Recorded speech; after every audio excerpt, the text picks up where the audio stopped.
웃고 시작할 수 있으니까 너무나 감사하죠. 그죠? 너무 기쁜 마음 속에서. 요한일서의 저자가 요한입니다. 맞는 얘기인데요. 네, 요한일서 저자는 요한이죠. 사랑의 사도하면 떠오르는 인물이 바로 요한이죠. 제 이름이 요한입니다. 사실 학창 시절에 이름은 별로 마음에 안 들었습니다. 그리고 지금 저희 교회만 해도 요한이라는 이름이 4명이죠.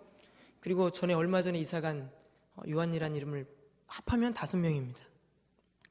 초등학교 시절에 같은 반에서 또 성도 똑같은 이 요한이라는 사람이 있었습니다. 친구가 있었습니다.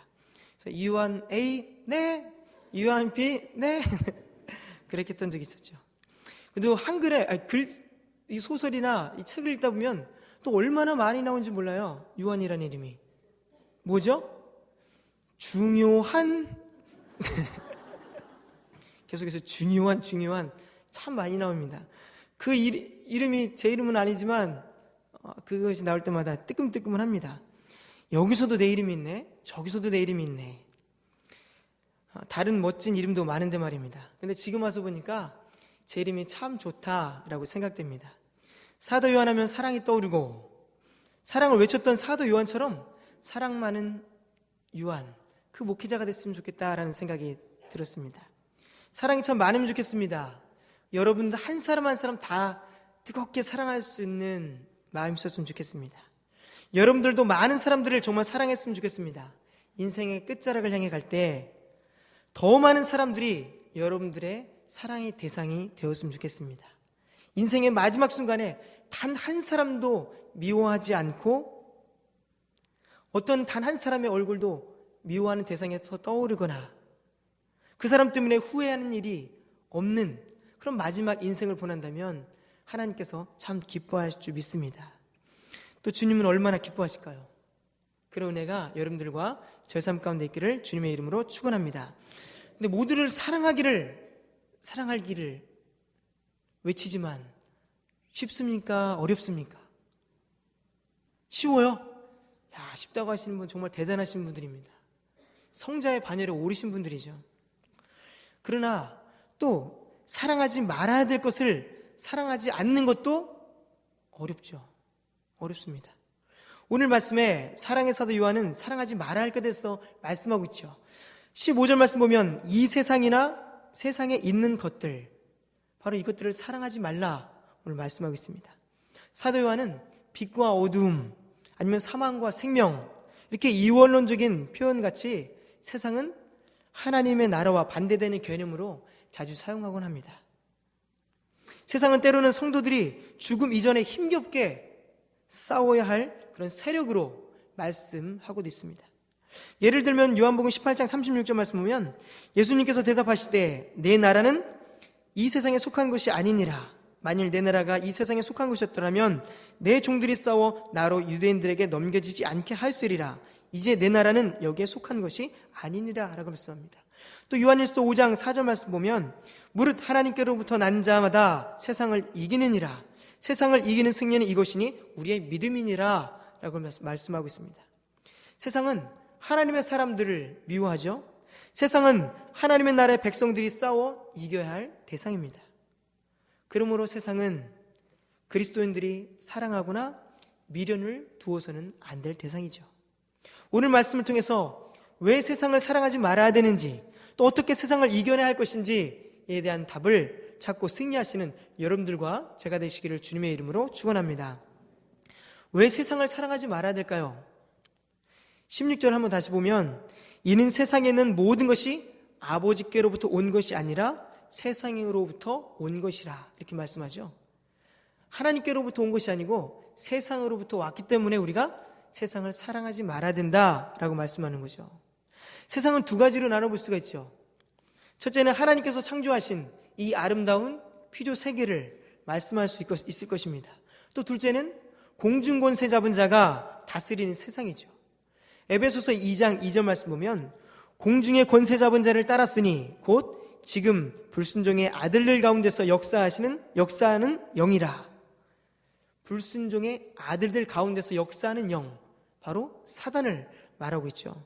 사단이 다스리는 세상은 눈에 보여지는 어떤 나라라고 하기보다 세상에 스며든 어떤 타락한 문화나 가치관이나 타락한 삶의 방식 이런 것들을 이야기할 수 있습니다.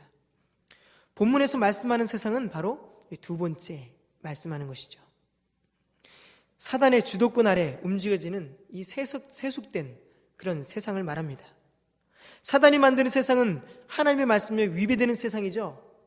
이러한 사실만으로도 그리스도인인 여러분들과 제가 세상을 사랑하지 말아야 될 충분한 이유가 있죠. 우리는 하나님의 자녀입니다. 하나님의 자녀, 세상과 구별될 수 있는 특징은 바로 무엇입니까? 바로 거룩성이죠. 세상과는 구별된 분명한 선이 있습니다. 그렇다면 하나님의 자녀인 우리는 세상과 더불어 살아가면서는 안 되죠. 세상이 요구하는 대로, 원하는 대로, 바라는 대로 살아가서는 안 되죠. 그것은 바로 세상을 사랑하는 것은 바로 하나님과의 단절을 의미하기 때문입니다. 우리가 예수님을 알기 전, 예수를 주로 고백하기 전 우리의 상태는 어땠을까요? 에베소서 2장 3절 말씀 보면 전에는 우리도 다 그 가운데서 우리 육체의 욕심을 따라 지내며 육체와 마음에 원하는 것을 하여 다른 이들과 같이 본질상 진노의 자녀였더니 라고 말씀합니다. 하나님의 진노를 받을 수밖에 없는 이유는 분명하죠. 그분의 뜻에 따라 살지 않기 때문입니다. 육체의 욕심을 따라 살고 육체의 마음과 요구대로, 이끌림대로 살아가기 때문이죠. 그것은 바로 하나님이 가장 싫어하는 삶이죠. 하나님의 말씀이 삶을 움직이도록 내 마음을 온전히 내어드리는 것, 그것이 바로 하나님이 원하시는 삶입니다. 그와 반대로 고삐 뿔린 망아지처럼 육신의 생각과 마음이 이끄는 대로 살아가는 삶, 그것이 바로 육신이 원하는 세상을 사랑하는 삶인 것이죠. 그것이 바로 16절 말씀에 육신의 정욕, 안목의 전욕, 이생의 자랑이죠. 세상을 사랑하는 모습, 바로 이러한 것들로 나타나게 됩니다. 사랑의 사도인 요한은 형제를 사랑하라, 형제를 사랑하는 것은 바로 사망에서 옮겨 생명으로 들어간 증거다, 이렇게 말씀하고 있거든요. 형제를 사랑하면 너희가 내 안에 거하고 있다, 그 증거다 라고 말씀합니다. 그러나 세상을 향해 사랑하는 자들은 하나님의 사랑이 그 안에 있지 않는다 라고 말씀하고 있습니다. 하나님의 사랑이 그 안에 있지 않는다는 것, 그것은 무엇입니까? 바로 영적인 죽음을 의미하는 거죠. 이렇게 세상을 사랑하는 문제는 가볍게 넘겨서는 안 됩니다. 생명이 너무나 소중하기 때문이죠. 생명보다 소중한 것이 있을까요? 생명과 바꿀 수 있는 것이 있을까요? 만약에 누군가에 의해서 여러분들의 목숨이 위협을 당하고 있다고 생각을 해보십시오. 살려주시면 제가 뭐든지 다 하겠습니다, 이 얘기를 하죠. 제발 살려주세요. 돈을 요구하면 돈을 주겠죠. 집을 요구하면 집을 주겠죠. 금을 요구하면 금을 주겠죠. 돈, 집, 금, 이것이 소중하지 않기 때문입니까? 아니죠. 그보다 더 소중한 것은 바로 우리의 생명이기 때문입니다. 모든 것을 다 포기하면서라도 생명을 건질 수만 있다면 그것조차 다 포기하죠. 그것이 가장 현명한 선택입니다. 생명만 살아있다면 다시 시작할 수 있으니까요. 그만큼 세상을 사랑하는 문제가 영적인 문제와 뗄래야 뗄 수 없는 관계 속에 있습니다. 그렇다면 지금 우리가 고민하고 있는 세상의 문제, 무엇이 있을까요? 우리가 가장 많이 고민하는 것은 바로 육신의 정욕의 문제가 아닐까 생각됩니다. 정욕은 금지된 것을 애타게 바라는 그 의미가 있습니다. 갈망이라고도 할 수 있죠. 초점이 빗나간 욕심이라 이야기할 수 있습니다. 성경에서는 그리스도인이 갈망해서는 안 될 문제에 대해서 말씀하고 있죠. 돈에 대한 문제, 또 성적인 타락에 대한 문제, 여러 가지 탐심에 대한 문제를 말씀하고 있죠. 오늘 오전에서도 말씀 중에서도 음란에 대한 문제, 또 거짓에 대한 문제, 탐심에 대한 문제, 이런 문제를 다루었지 않습니까? 그때 말씀 전하실 때 너무 이렇게 돈의 문제에 대해서 너무 많이 다루시면 어떡하나 이런 고민했습니다. 다행히도 돈에 대한 탐심에 대한 문제는 많이 다루지 않았습니다. 이 시간은 육신의 정욕, 하나님의 세상을 사랑하게 만드는 그 힘, 그 힘을 가진 돈에 대해서 살펴보기를 원합니다. 많은 교회와 성도들이 돈에 대한 문제, 그것 때문에 골머리를 앓고 있는 것이 사실이죠. 돈 문제 때문에 교회가 갈라지기도 합니다. 형제 의의가 상하기도 합니다. 성도 간의 관계가 깨어지기도 하죠. 형제 간의 우애가 금이 가는 건 정말 쉽죠. 성도 간의 의의가 상하는 것도 정말 쉽습니다. 돈 문제에 걸려있으면 그렇습니다. 재산 상속에 관한 일이라면 어떨까요? 누가 더 많은 재산을 상속을 받을까? 그 문제 때문에 의의가 상해서 서로 형제들끼리 모지 않는 이런 모습들이 참 많죠. 돈은 잘 사용하면 하나님의 영광을 드러낼 수 있습니다. 선교도 하고 구제도 하고 하나님이 원하시는 일들을 참 많이 할 수 있죠. 그러나 잘못 사용하면 지울 수 없는 치명적인 상처를 남기도 합니다. 그만큼 돈을 어떻게 사용하는가에 따라서 극과 극의 결과가 나올 수 있습니다. 세상에 돈으로 살 수 없는 것들이 얼마나 있을까요? 어쩌면 어떤 분은 무슨 질문이 이래? 이렇게 말씀하실지도 모릅니다. 그런데 이런 질문을 던지는 자체가 말이 안 되는 것 같지만 이런 질문을 한다는 것 자체가 그만큼 돈에는 무시할 수 없는 그런 힘이 있기 때문입니다. 어제 교육자실에서 설교를 준비하면서 교육자들에게 이야기했습니다. 돈이 사람의 마음을 살 수 있을까 없을까? 우리 교육자들 너무나 순진하더라고요. 살 수 없어요 그러더라고요. 그때 어떤 한 집사님이 계셨어요. 집사님, 돈으로 사람의 마음을 살 수 있을까요 없을까요? 마음을 움직일 수 있을까요 없을까요? 있지요. 저는 그 대답을 기다렸거든요. 사람의 마음을 충분히 살 수 있습니다. 모든 것이 그렇지 않지만 많은 상당수의 사람들의 마음을 살 수 있습니다. 움직일 수 있습니다. 그것이 바로 돈의 힘입니다. 그래서 돈은 세상에서 하지 못할 일이 없을 만큼 그렇게 힘이 있다고 우리는 착각을 일으키기도 합니다. 인정하고 싶지 않지만 교회 안에서도 돈 많은 사람들이 대우받고 인정받는 경우들도 있습니다. 세속적인 모습이 그대로 교회 안에 침투하고 있죠. 디모데전서 6장 9절에서 10절 말씀 보면 부하려 하는 자들은 시험과 올무와 여러 가지 어리석고 해로운 욕심에 떨어지나니 곧 사람으로 파멸과 멸망에 빠지게 하는 것이라. 돈을 사랑함이 일만 악의 뿌리가 되나니 이것을 탐내는 자는 미혹을 받아 믿음에서 떠나 많은 근심으로서 자기를 찔렀도다. 이렇게 말씀하고 있죠. 돈의 힘을 맛본 사람, 돈의 즐거움을 맛본 사람, 돈이 삶의 목적이 되는 사람, 그들은 돈의 욕심 때문에 파멸과 멸망에 이른다고 말씀하고 있습니다. 또한 돈을 사랑하면 일만 악의 뿌리가 된다고 이야기하고 있죠. 돈 때문에 발생하는 문제들이 얼마나 많습니까?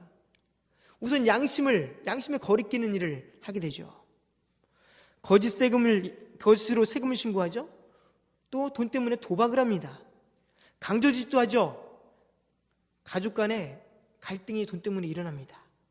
그리고 돈 때문에 자연도 훼손합니다. 보험 사기도 하죠. 그리고 더 많은 이익을 창출하기 위해서 먹거리를 속이기도 합니다.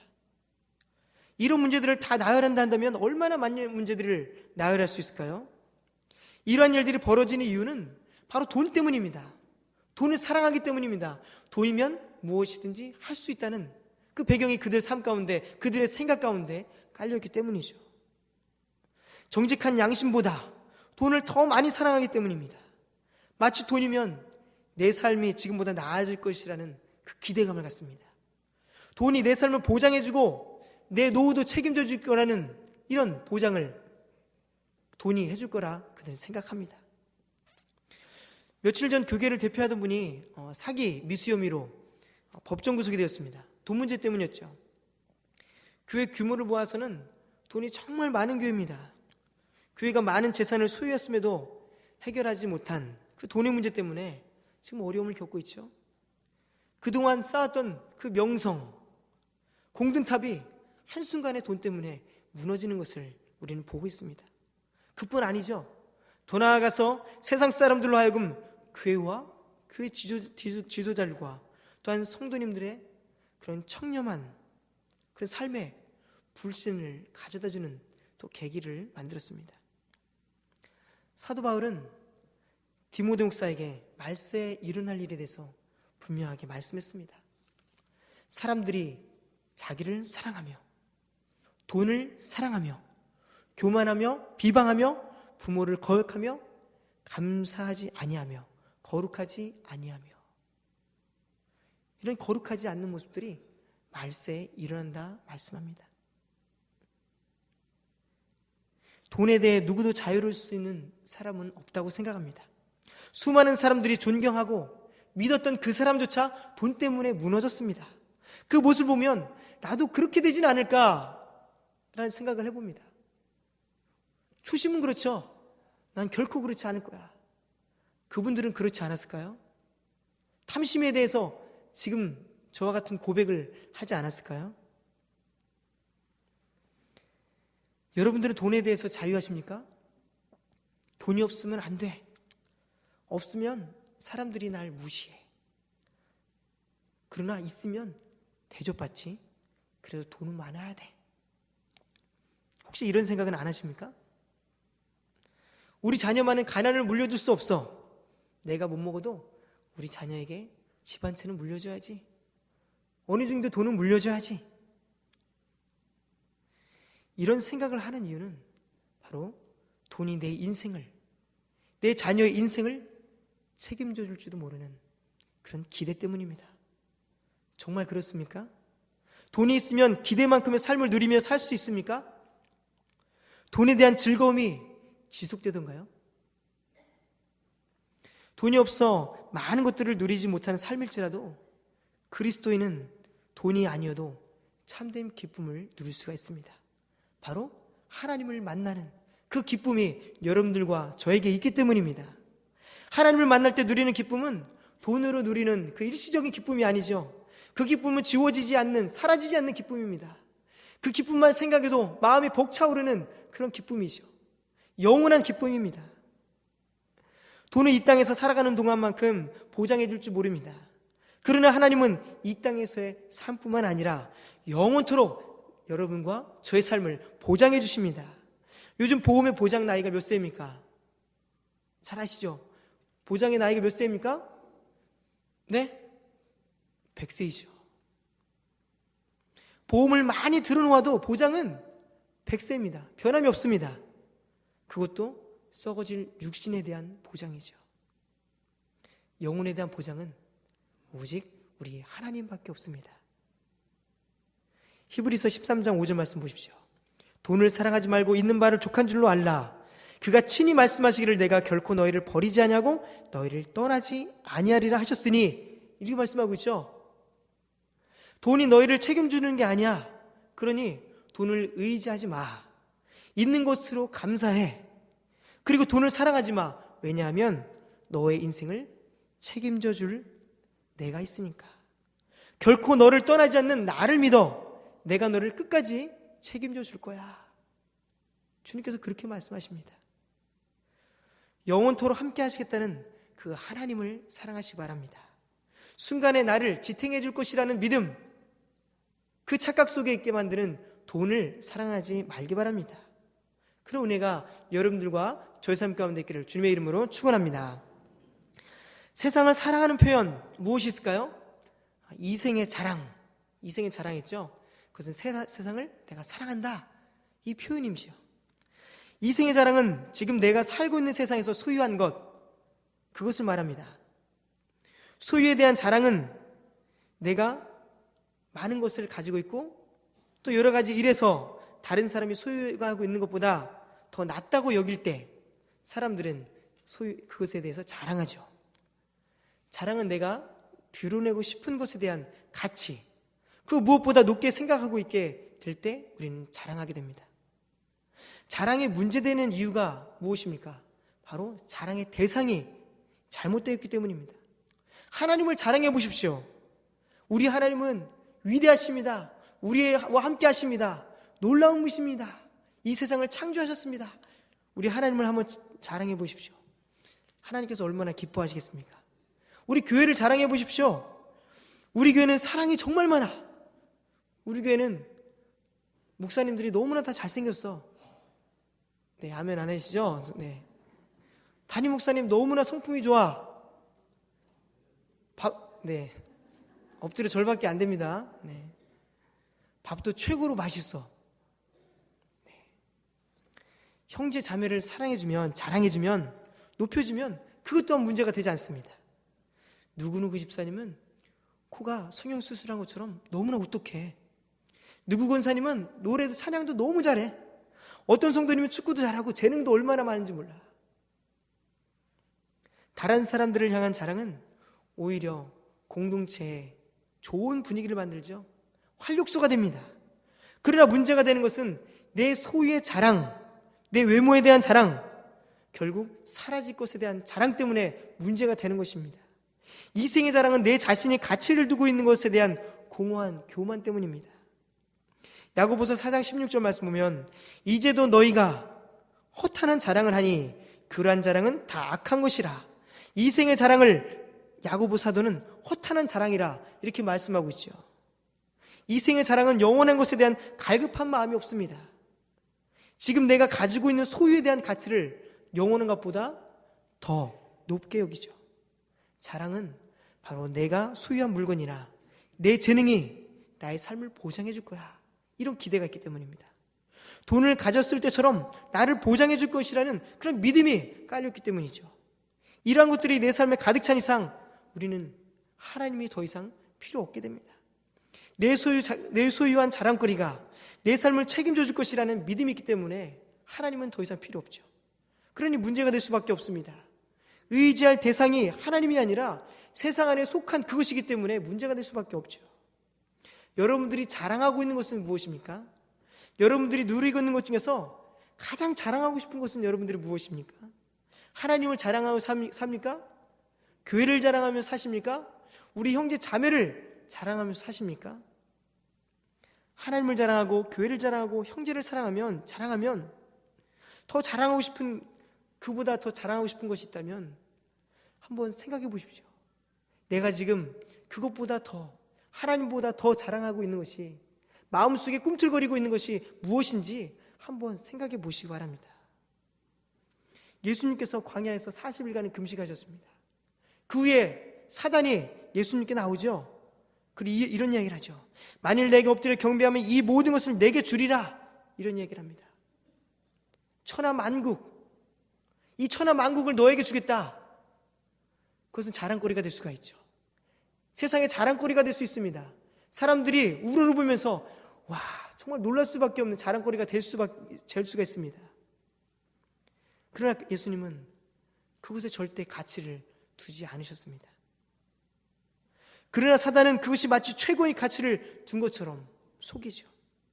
하나님을 경배하는 것보다 우선되는 이생의 자랑, 그것이 사단이 우리에게 요구하는 것입니다. 사탄의 속임수에 여러분 넘어가서는 안 됩니다. 그것은 거짓입니다. 속임입니다. 세상의 가치가 최고의 자랑으로 여겨야 할 것처럼 말하는 그런 사탄의 속임수에 넘어가지 않는 여러분들과 제가 되길 바랍니다. 그렇다면 육신의 정욕, 이생의 자랑, 파멸과 멸망에 빠지게 만드는 이 문제를 그럼 어떻게 해결할까요? 우선 기억해야 될 것은 바로 세상의 영광도, 물질도, 쾌락도, 즐거움도, 이 모든 것들이 다 지나가고 만다는 사실을 우리는 깨달아야 합니다. 그것은 끝이 있다는 얘기죠. 17절 상반절을 보십시오. 이 세상도 그 정욕도 지나가되 말씀하고 있습니다. 내가 평생을 노력해서 얻은 재물도, 명성도, 소중히 여겼던 모든 것들도 죽음 이후에는 아무런 쓸모가 없는 것으로 전락해버리고 만다는 사실을 우리는 기억해야 합니다. 이 땅에서 호흡을 하며 살아간 사람이라면 누구나 예외 없이 인생의 종말을 맞이하게 되죠. 지나가는 세월을 멈출 수 있는 사람은 없습니다. 가지 마라, 가지 마라, 가지 말아라, 세월아, 얘기해도 세월은 멈춰주지 않습니다. 후회도 소용이 없습니다. 그렇다고 타임머신을 타고 세월을 거슬러 올라갈 수도 없는 일이죠. 인간의 욕망도, 정욕도, 쾌락도, 이 세상의 자랑도 모두 죽음으로 끝을 맺습니다. 지금 기회입니다. 지금은 기회가 누구에게나 있습니다. 여러분들에게도 있습니다. 저에게도 있습니다. 그러나 지나가고 나면, 이 기회가 지나가고 나면 더 이상 기회는 주어지지 않습니다. 돌이킬 수 없는 시간이 있을 때, 돌이킬 수 있는 시간이 있을 때 우리는 이 기회를 놓쳐서는 안 됩니다. 더 이상 이 시간을 허비해서는 안 됩니다. 주어진 시간, 우리에게 주어진 이 땅의 한정된 시간 속에서 참된 가치를 우리는 발견해야 합니다. 그것은 바로 하나님을 만나는 것이죠. 사라지지 않는 영원한 것을 사모하며 나가기를 바랍니다. 이 땅에서 노력했던 모든 일이 허무하다는 사실을 우리 솔로몬을 통해서 잘 알 수 있죠. 요즘 새벽에 계속해서 전도서 말씀을 우리는 나누고 있습니다. 전도서의 저자인 솔로몬이 모든 부귀영화를 누렸죠. 그리고 모든 지혜와 지식을 가지고 있던 사람이었습니다. 얼마나 뛰어났던 사람이었습니까?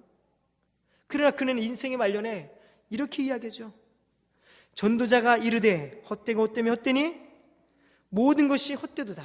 해 아래서 수고하는 모든 수고가 사람에게 무엇이 유익한가? 이렇게 말씀합니다.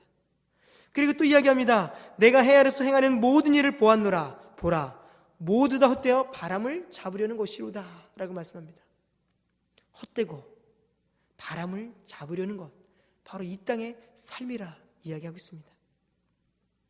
우리가 바라봐야 될 것, 참된 가치를 두어야 될 것은 이 땅에 사라질 이 세상의 돈, 명예, 내 소유의 자랑이 아닙니다. 믿음의 선조들은 이 땅에서의 삶보다 더 나은 본향을 사모하며 살았습니다. 그래서 이 땅에서의 삶을 마치 나그네같이 살았다고 성경을 말씀하고 있습니다. 여러분들과 제가 기대할 나라는 이 땅이 아니라 새하늘과 새 땅이심을 믿으시기 바랍니다. 하나님의 통치가 온전히 이루어지는 그 나라를 여러분들 사모하시기 바랍니다. 세상의 종욕과는 비교할 수 없는 값진 소유, 그 하나님의 나라를 소유하시는 여러분들과 제가 되시기를 바랍니다. 이 세상의 것이 정말 가치가 있다면 하나님은 이 세상을 사랑하라 말씀하실지 모릅니다. 그러나 하나님은 이 세상에 가치를 두지 않는다, 가치가 없다, 주님은 말씀하십니다. 땀 흘려 수고한 것마저도 무엇 하나 가져갈 수 없는 것을 선택하고 사랑하는 인생, 그 인생이야말로 불쌍한 인생입니다.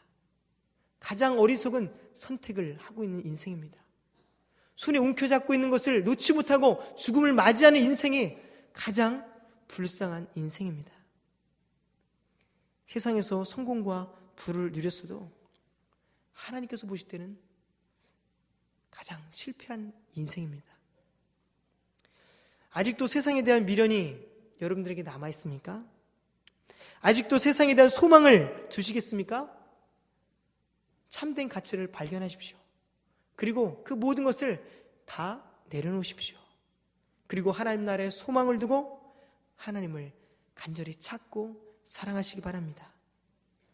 끝으로 시편 기자의 고백처럼 주여 이제 내가 무엇을 바라리요? 나의 소망은 주께 있나이다. 이 고백이 여러분들과 저의 삶 가운데 가득하기를 바랍니다.